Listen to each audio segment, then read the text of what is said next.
ആയിട്ട് പോകുന്ന സമയത്ത് നമ്മളുടെ ബോഡിയിലെ എനർജി ലോസ് വരുമ്പോൾ നമ്മളുടെ ലിഫ്റ്റ് ഓഫിലുള്ള ഒരു ശേഷം ലിഫ്റ്റ് ഓഫിൽ അടങ്ങിയിരിക്കുന്ന ബി വിറ്റമിൻസ് വളരെ ഇമ്പോർട്ടൻ്റ് ആയിട്ടുള്ള ഒരു ഘടകമാണ് lift ഓഫിലുള്ള B vitamins. B1, B2, B3, B5, B6, B7, B12 പോലുള്ള ബി വിറ്റമിൻസ് എടുക്കുമ്പോൾ നമ്മൾ കഴിക്കുന്ന ഭക്ഷണത്തിനെ എനർജി ആക്കി കൺവേർട്ട് ചെയ്യാനും നമ്മളുടെ ബോഡിക്ക് എനർജി സ്റ്റാമിന നല്ല രീതിയിൽ പ്രൊവൈഡ് ചെയ്യാനും ഹെൽപ്പ് ചെയ്യുന്നു.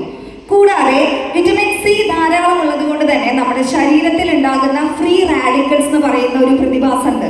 നമ്മുടെ ശരീരത്തിൽ ഉണ്ടാകുന്ന ഒരു മെക്കാനിസം ആണ് ഫ്രീ റാഡിക്കൽ ഉണ്ടാവുക. ഈ ഫ്രീ റാഡിക്കളിൽ നിന്ന് നമ്മളുടെ ശരീരത്തിലെ സെൽസിനെ പ്രൊട്ടക്റ്റ് ചെയ്യാനും നമ്മുടെ ലിഫ്റ്റ് ഓഫ് ഹെൽപ്പ് ചെയ്യുന്നുണ്ട്. പിന്നെ അത് മാത്രമല്ല, ഇത് നിങ്ങൾ ആരെങ്കിലും കഴിച്ചിട്ടുണ്ടോ? എടുത്തിട്ടുണ്ടോ എല്ലാവരും? ഒരു ചെറിയൊരു ടേസ്റ്റ്, ഒരു മധുര ഫീൽ ചെയ്തിട്ടുണ്ടോ? യെസ്. പക്ഷേ അതില് മധുരം ആഡ് ചെയ്തിട്ടുണ്ടോ? ഇല്ല. No added sugar. പക്ഷെ അതിൽ നാച്ചുറൽ സ്വീറ്റ്നർ ആയിട്ടുള്ള സ്റ്റീവിയ അതിൽ അടങ്ങിയിട്ടുണ്ട്. മധുര തുളസി എന്നൊക്കെ നമ്മൾ മലയാളത്തിൽ പറയും. സ്റ്റീവിയ അതിൽ അടങ്ങിയിട്ടുള്ളത് കൊണ്ട് തന്നെ ഒരു നാച്ചുറൽ സ്വീറ്റ്നർ നമുക്കത് എടുക്കുമ്പോൾ അത് ടേസ്റ്റ് ചെയ്യുമ്പോൾ നമുക്ക് നല്ല ടേസ്റ്റോടു കൂടി ലിഫ്റ്റ് ഓഫ് എടുക്കാനായിട്ട് പറ്റും. ദെൻ അതിൻ്റെ പ്രിപ്പറേഷൻ നമുക്ക് കാണിക്കാം.